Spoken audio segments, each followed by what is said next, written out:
Camping Paradis. Laurent, on a déjà regretté sur TF1 avant la surprise de la rentrée. Les débuts d'après-midi sont chamboulés sur les principales chaînes et en ce début de semaine.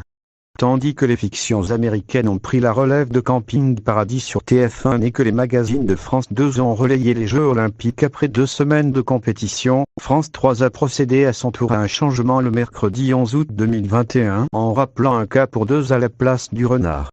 Du côté de la chaîne privée, la disparition de Laurent Ornac en quotidienne n'a pas été très propice quand bien même la 2 a divisé par 2 son niveau de performance sans les épreuves disputées à Tokyo.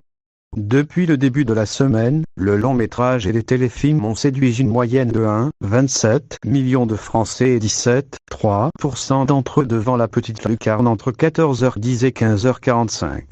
Dans la case horaire suivante, l'offre de fiction a pu compter sur 902 000 irréductibles, représentant une part de marché à hauteur de 13,5%.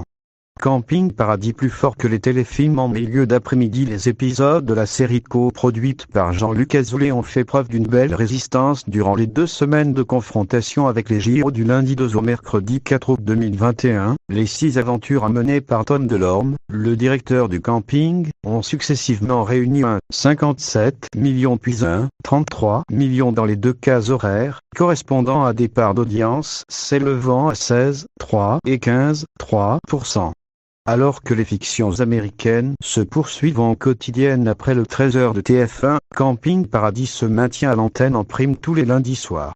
Après 2 rediffusions à suivre prochainement, un inédit interviendra le 30 août avec l'aventure Un cirque au paradis. Vincent Lagaffe débarque au camping. Vincent Lagaffe, dans l'accoutrement de Megadeth pour la saison de Fort Boyard, enfilera un nouveau costume en investissant le milieu du cirque dans la peau de Joe. Il donnera la réplique à 3 acteurs ou ex-acteurs de Plus belle la vie. Marc Vanderny, Abdel, Sophie de la Rochefoucauld, Caroline et Juliette Cher.